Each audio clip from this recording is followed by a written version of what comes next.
नमस्कार प्यारे बच्चों, मैं डीके सर +2 हाई स्कूल कतिकिनार से विद्यालय अध्यापक 11 साइकोलॉजी।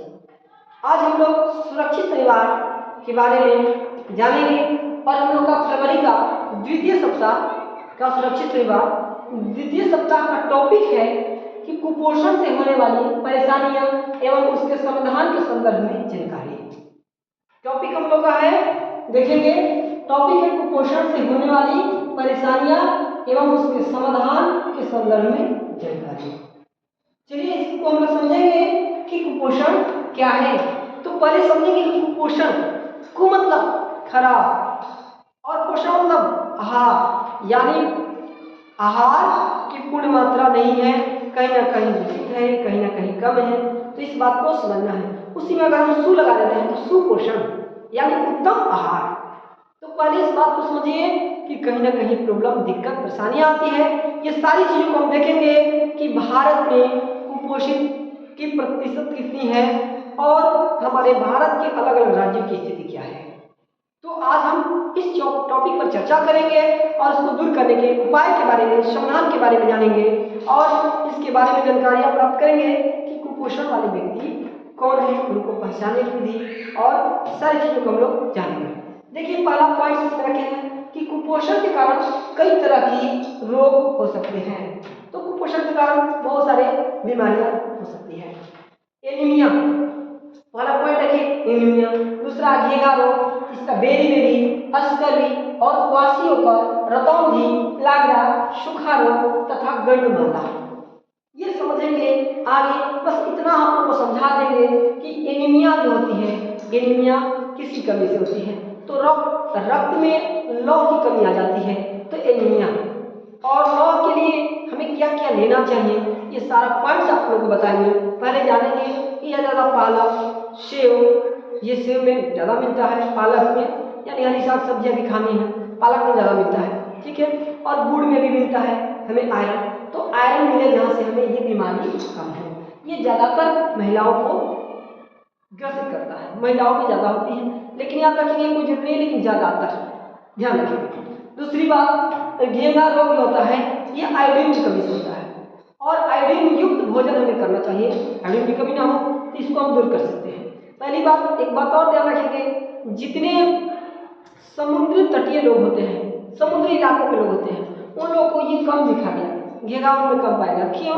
क्योंकि वहाँ की जो पानी है, जल है, उसमें उन लोगों को कहीं ना कहीं ये आयोडीन मिल जा रहा है। आयोडीन की कमी से होता है तो आयोडीन उन लोगों को मिलता रहता है, इस वजह से वहाँ कम दिखा गया। दूसरी बात, बेरी रोग, vitamin B, B1 vitamin berry होता है और इसको हम लोग ज़्यादातर मूंगफली खाएंगे तो ये हमें पूर्ति हो सकती है। दूसरा है अस्कर्वी जो होता है, ये दंत क्षय वाला होती है, दंत क्षय जिसके कारण होती है और मसूड़े में सूजन, मसूड़े से ब्लड आना, मसूड़े से पस आना। और अस्कर्वी को दूर करने के लिए हमें विटामिन सी ज़्यादा लेना है। तो विटामिन सी वाले पदार्थ, फल फूल हमें ज़्यादा खाना चाहिए, जिसमें विटामिन सी सबसे अधिक आंवला मिलता है, मौसमी, नारंगी, ये सारे फल हमको ज़्यादा लेना चाहिए। इससे हम राहत पा सकते हैं, इससे छुटकारा पा सकते हैं। दूसरा है क्वासियोकर, जिसको लोग बोलते हैं क्वासियोकर या मरासमस। क्वासियोकर या मरासमस में क्या होता है कि इसमें ज़्यादातर हमें प्रोटीन वाली चीज़ें खानी है। अब प्रोटीन कहाँ से मिलेगा? तो ध्यान रखिए, प्रोटीन वाले पदार्थ जिसमें ज़्यादा प्रोटीन मिलता है खाएंगे।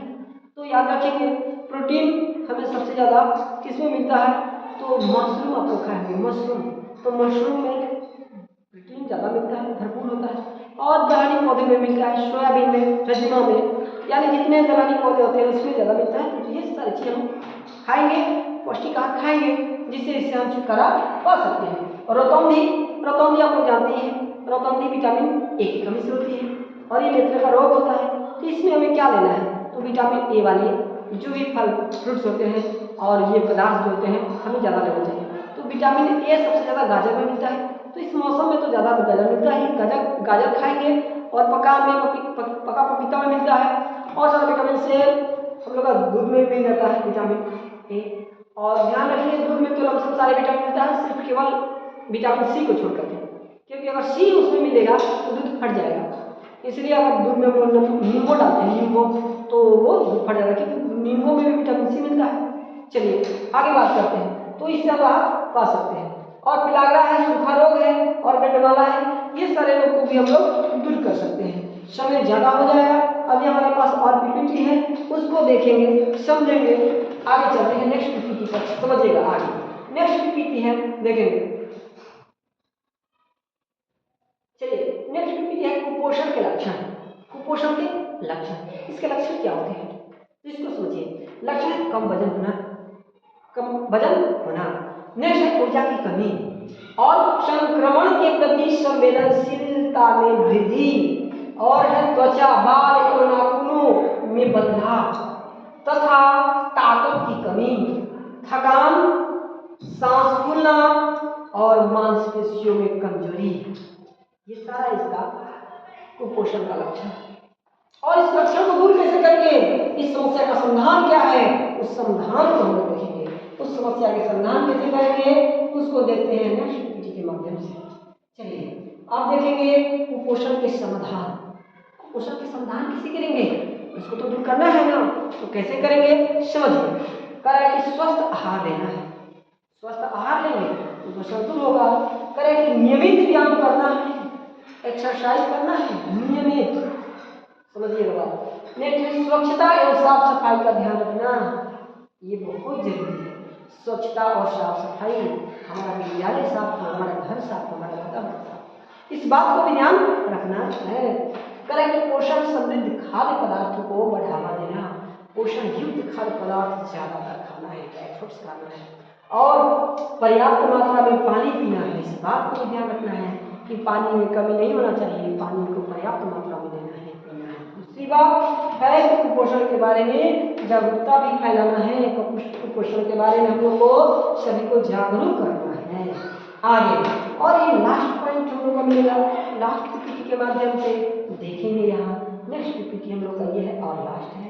इस बात को समझिएगा, इस पॉइंट्स में क्या रखे हैं, इस पॉइंट में रखे हैं कुपोषित राज्य, कुपोषित राज्य और कुपोषित राज्य के साथ कुपोषित प्रतिशत, जिसमें बच्चे आते हैं और ये बच्चे की आयु क्या होती है, तो 0 से 5, 0 से 5 इस वाले अवधि में इस उम्र के बच्चे ज़्यादा कुपोषण के शिकार होते हैं। इस बात को ध्यान रखना है। भारत में 35.7% है इसका कुपोषण का, 35.7 यहाँ पर रखे हुए देखेंगे। यहाँ पर भारत में कुपोषण का प्रतिशत कितना है, तो 35.7। चलिए और देखते हैं अलग अलग हमारा भारत का जो राज्य है उसकी स्थिति क्या है, इस बात को समझिए। इस बिहार की धरती से हम आए हैं तो बिहार की स्थिति देखेंगे। फर्स्ट क्या है, बिहार फर्स्ट पौधा पर है आपका बिहार। और देखिए बिहार क्या है, तो बिहार कुपोषण के बाद आपका 48.3%, 48.3% कुपोषित, और ये परसेंटेज इतना ला करके ये प्रथम स्थान पर है। तो क्यों ना इसको हम लोग दूर करें और इससे राहत पाए। तो इसके बारे में जितनी जानकारियाँ बताए हैं उससे अवगत हो आप लोग, उसके फॉलो करें, आप लोग देखें, उसको आप लोग ऐसे नियम बनाएं कि हमें ये सारी चीज़ खाएं और ये लो। दूसरी बात उत्तर प्रदेश दूसरे स्थान पर ला करके देखेंगे। इसका भी देखिए स्थिति शर्मनाक है कुपोषण में, क्या है 46.3। और तीसरा रखे हैं अपना झारखंड, ये हमारा पड़ोसी राज्य, कुपोषण में कितना आगे है, कह रहा है कि यहाँ 45.3, झारखंड में 45.3% कुपोषित बच्चे हैं। और मध्य प्रदेश 42, लेकिन ध्यान रखेंगे इसी के अंतर्गत मध्य प्रदेश और झारखंड के पास एक आता है राज्य उत्तराखंड में भी कम नहीं है, उसमें 43.3% नहीं इसमें ऐड किए हैं, उसको भी ध्यान देंगे। लेकिन एक बात ध्यान रखना है कि ये सारे राज्य, ये जो मध्य प्रदेश हटा, लेकिन यहाँ बिहार और झारखंड इसका हिस्सा।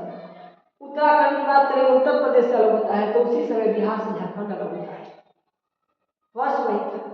देखिए वहाँ की स्थिति क्या है, तो क्यों ना हम इसको दूर करेंगे और देखेंगे चीज और मेन पॉइंट्स इसमें रखे हैं। क्या रखे हैं इस बात को समझिए कि 2030 यहाँ देखेंगे, आपको यहाँ दिखाई दे रहा होगा 2030, ये 2030 तक सभी G20 में जितने सारे देश हैं G20 में, ये जो इनके समूह में ये G20 देशों के में कुल कुपोषित को कम कर आधे तक लाना है।